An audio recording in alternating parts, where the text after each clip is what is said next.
तो इसलिए प्रधानमंत्री कभी नहीं आते ऐसे मसलों पे। 18 घंटे काम करते हैं प्रधानमंत्री, लेकिन इतने गंभीर विषय पे दोनों सदनों के अंदर चर्चा हो रही है। 18 घंटे काम करने वाला प्रधानमंत्री 2 घंटे भी दोनों सदनों में क्यों नहीं है, यह सवाल हम लोग पूछना चाहते हैं। 3 साल तक भारत के सेना की भर्ती बंद रही मान्यवर, और उन 3 सालों में भर्ती बंद होने के कारण 1,80,000 सेना की तादाद को कम किया गया। उसके लिए आप जिम्मेदार हैं। बार बार आपसे सवाल पूछा जाएगा और आपकी आलोचना होनी चाहिए। सुबह 4 बजे उठ के दौड़ लगाता था, मेहनत करता था, उसकी मां दूध पिला के तैयार करती थी अपने बेटे को कि कभी जरूरत पड़ेगी तो अपने प्राणों की आहुति देके भारत माता की रक्षा करेगा। ये आपने उस जगह पे 4 साल की नौकरी कर दी। आपके पास सब कुछ के लिए पैसा है, अपने दोस्तों के ऊपर लुटाने के लिए लाखों हजारों करोड़ रुपए है, लेकिन सेना के जवान को आपने अग्निवीर बना के 4 साल की योजना में उनको जवान बना दिया। उनके लिए तनख्वाह देने के लिए पैसा नहीं है आपके पास। बीएसएफ के जवान, सीआईएसएफ के जवान, पैरामिलिट्री फोर्सेस के जवान, उनको पेंशन देने के लिए पैसा नहीं है, शहीद का दर्जा देने के लिए पैसा नहीं है आपके पास। आजादी के बाद से लेकर आज तक भारत का स्टैंड एक ही रहा है, हम पाकिस्तान के मामले में किसी भी तीसरे देश की मध्यस्थता नहीं मानते।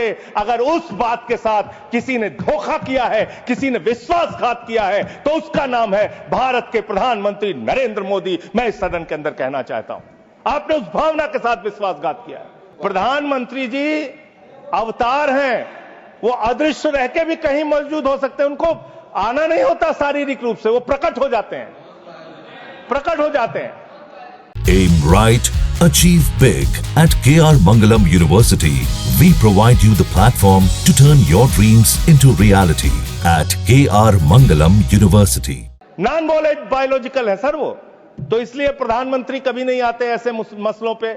18 घंटे काम करते हैं प्रधानमंत्री, लेकिन इतने गंभीर विषय पे दोनों सदनों के अंदर चर्चा हो रही है। 18 घंटे काम करने वाला प्रधानमंत्री 2 घंटे भी दोनों सदनों में क्यों नहीं है, यह सवाल हम लोग पूछना चाहते हैं। आपको इसका महत्व नहीं नजर आता? आपको कह रहे हैं आपकी बात सुनने के लिए नहीं आना चाहते, राजनाथ सिंह की बात सुनने आ जाते। ये लोग भी बकवास करते हैं। हम लोग जब बोले मत सुनो, भेज दो वापस, कम से कम अपने लोगों की तो सुनने आ जाओ। बकवास वो भी सुनने नहीं आते। बकवास बोला सर, बकवास सब नहीं, उन्होंने बोला हट जाएगा दोनों। जैसे आप उनका सुन ले वैसे मैंने उनका सुन लिया, मैंने उनका सुन लिया। तो आपके मंत्री यहां बकवास करते हैं? आपके माननीय मंत्री, सांसद, नेता जो आते हैं यहां बकवास सब मत बोलिएगा, आप चेयर ने मना कर दिया। चलो मान्यवर, ये सेना के सम्मान की बात हो रही है। आपने कितना सेना का सम्मान किया?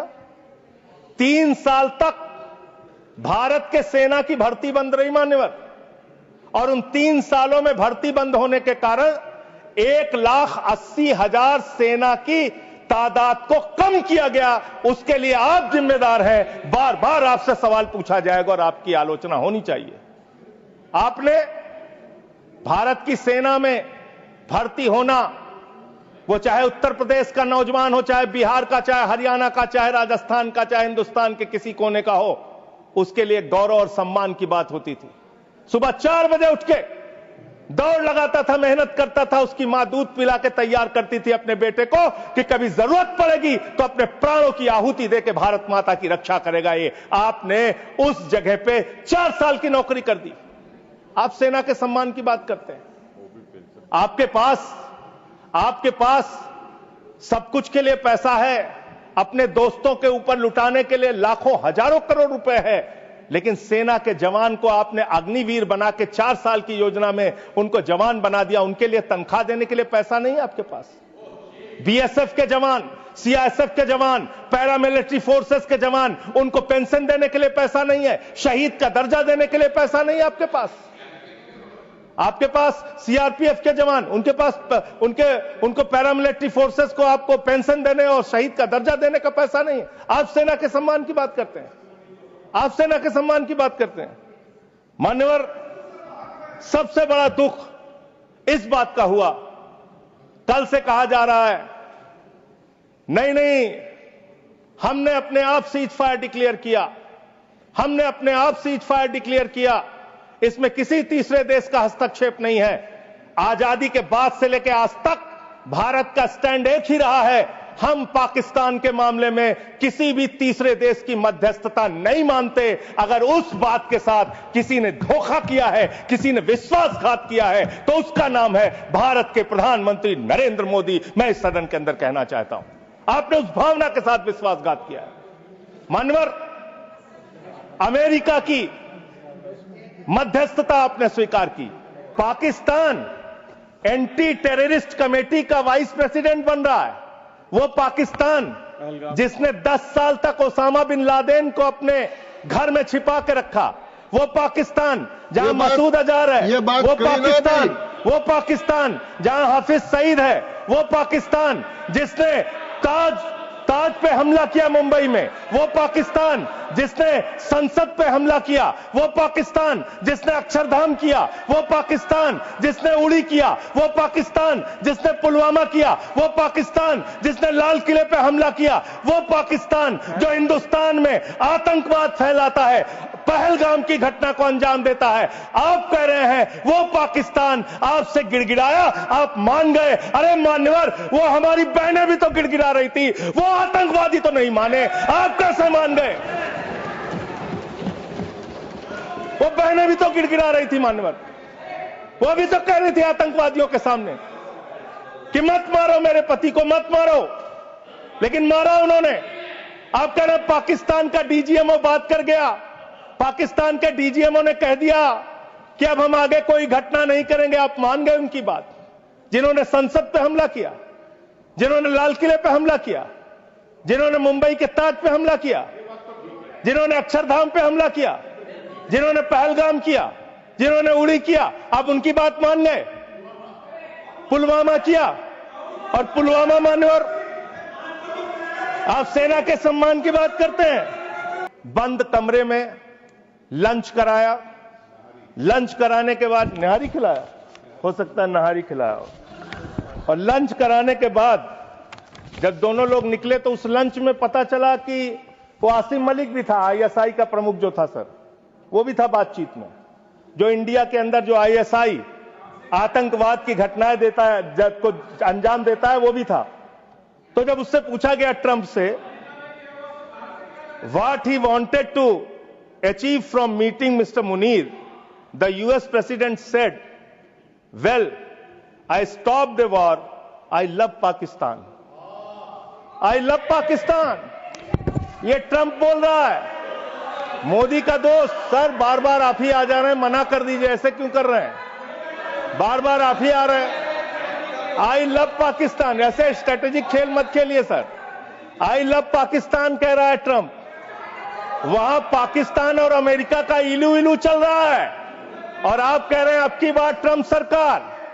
आप कह रहे हैं 14 फरवरी को जाके, 14 फरवरी 2025 को प्रधानमंत्री जी गए थे, मागा plus मीगा becomes mega partnership for prosperity. आप कह रहे हैं मोदी जी 14 फरवरी को गए थे।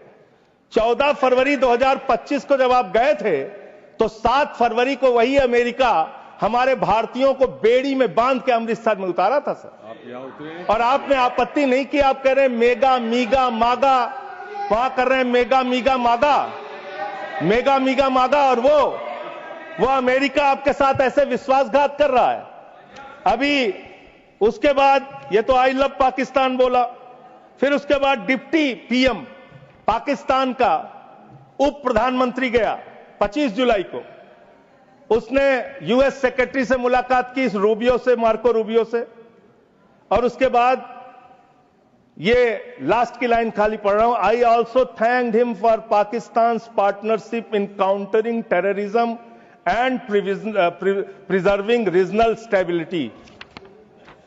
ये धन्यवाद कर रहा है, धन्यवाद कर रहा है। अमेरिका का मार्को रूबियो सेक्रेटरी कह रहा है कि पाकिस्तान को हम धन्यवाद देते हैं आतंकवाद से लड़ने के लिए।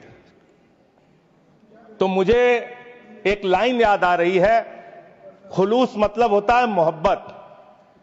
प्रधानमंत्री जी के लिए और अमेरिका के राष्ट्रपति के लिए एक लाइन में पढ़ना चाहूंगा। प्रधानमंत्री तो फिदा है उनके ऊपर, ट्रंप के ऊपर, तो प्रधानमंत्री की ओर से ट्रंप के लिए लाइन है कि तेरे खुलूस ने रखा मुझे अंधेरे में, तेरे खुलूस ने रखा मुझे अंधेरे में, तेरा फरेब मुझे रोशनी में ले आया, तेरा फरेब मुझे रोशनी में ले आया। ये फरेब पे फरेब, फरेब पे फरेब, धोखे पे धोखा, ये लगातार हो रहा है। मान्यवर, भारत के सेना की बहादुर बेटी कर्नल सोफिया कुरैशी के लिए आपका बीजेपी सरकार का मध्य प्रदेश का मंत्री कहता है वो आतंकवादियों की बहन है। और यही नहीं मान्यवर, बात यहां तक नहीं रुकती। कर्नल सोफिया कुरैशी को कहा आतंकवादी की बहन है। भारत के विदेश सचिव विक्रम मिस्री जी, उनकी बेटी के लिए सोशल मीडिया पे इतनी ज्यादा आपत्तिजनक बातें लिखी गई, सरकार ने कोई कार्रवाई नहीं की और विदेश सचिव को अपना ट्विटर का अकाउंट लॉक करना पड़ा। आप अपने लोगों को सुरक्षा नहीं दे पाते, आप अपने लोगों को सुरक्षा नहीं दे पाते। और इतना ही नहीं मान्यवर, इतना ही नहीं मान्यवर, जो हिमांशु नरवाल जी की विधवा थी, बेवा पत्नी, उसने सिर्फ इतना कहा कि आतंकवाद को आतंकवाद के तरीके से निपटिए, लेकिन देश में अमन और शांति रखिए, कोई आपस में इसको लेकर सांप्रदायिक दंगे फसाद लड़ाई झगड़े ना हो। इसमें कौन सी गलत बात कह दी? आप तो खाली ताक में रहते हैं हर मौके का फायदा उठाने के लिए। पहलगाम की घटना हुई मान्यवर, हम लोग श्रद्धांजलि अर्पित कर रहे थे और भारतीय जनता पार्टी के ट्विटर हैंडल से, मैं पूरी जिम्मेदारी से कह रहा हूं, अगर मैं गलत कह रहा हूं तो राष्ट्रीय अध्यक्ष जी यहां बैठे हैं बीजेपी के, मना कर देंगे। उन्होंने क्या पहला ट्वीट क्या आया? धर्म पूछा जाति नहीं, धर्म पूछा जाति नहीं। और जो कथावाचक मारे जा रहे हैं हमारे उत्तर प्रदेश में, वहां तो जाति पूछ के मार रहे हैं, जाति पूछ के मार रहे हैं, मंदिरों में घुसने नहीं दे रहे हैं, जाति पूछ के मार रहे हैं। ये भी तो हो रहा है इस देश के अंदर।